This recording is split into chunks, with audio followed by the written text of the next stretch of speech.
Is-Sibt tal-15 il-ġimgħa matul is-sena, sena 1.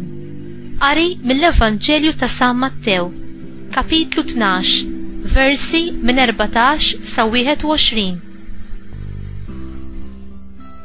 U l-Fariżej ħarġu u bdew jiftemu bejniethom kontra tiegħu kif se jqirduh. Ġesu sar jaf b'dan u telaq minn hemm. Ħafna nies marru warajh u fejjaqhom kollha.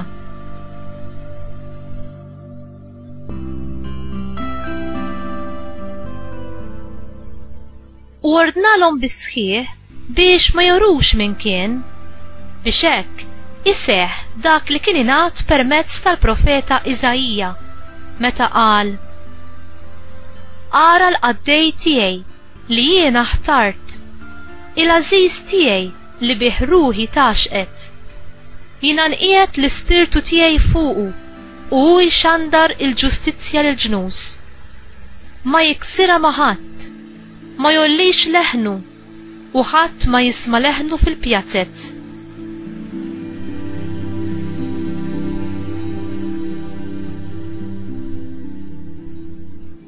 Qasba mġenġla ma jiksirix u mużbieħ nemnem ma jitfihx sa ma jwassal il-ġustizzja għar-rebħa u f'ismu jittamaw il-ġnus.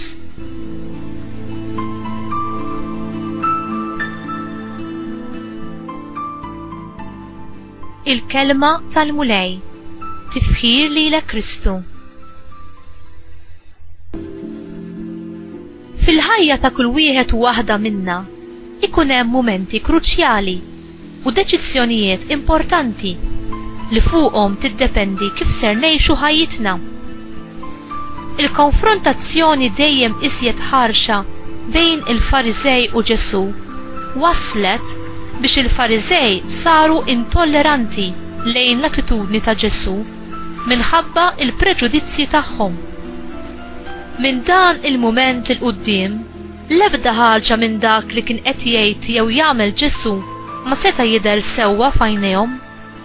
Huma ftehmu kontrih bejniethom, mhux biss biex jopponuh, imma biex jeliminawh. Ġesu affaċċja dan l-insult u komplott ta' ħażen bil-kuraġġ u d-determinazzjoni. Ġesu uża din l-istess kriżi biex jgħallem lid-dixxipli tiegħu lezzjoni importanti ta' kif wieħed għandu jkun suċċess u jirbaħ fis-saltna l-ġdida tiegħu. L-unika triq tal-glorja fis-saltna ta' Alla tinkiseb permezz tas-salib. Ġesu ikkwota mill-profezziji ta' Iżajija dwar il-qaddej li jsofri biex jispjega kif hu innifsu kien iwettaq il-missjoni tiegħu, mhux b'ħakma li tattan lill-oħrajn, imma permezz ta' servizz ta' qadi lejn kulħadd. Minflok fuq tron u kellu jitla fuq is-salib u jilbes kuruna tax-xewk. Iżajija kien ħabbar sekli qabel li l-Messija kellu jġib il-ġustizzja lill-pagani. Għal dak li kienu jifmu bih il-Griegi, il-ġustizzja tinvolvi li wieħed jagħti lill-Alla u lill-bniedem dak li jmiss lil kull wieħed.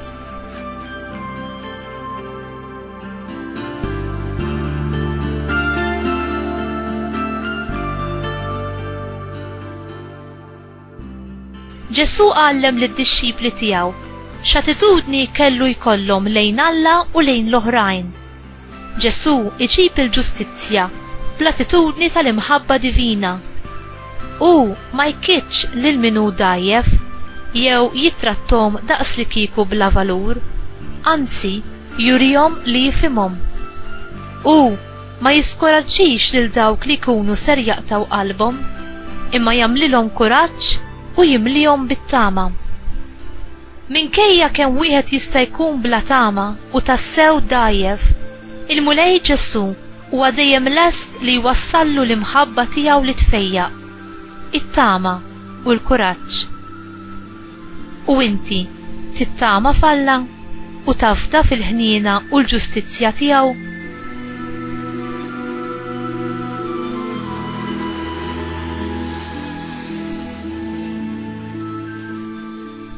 Mulej, saħħaħni fl-imħabba u t-tama tiegħek.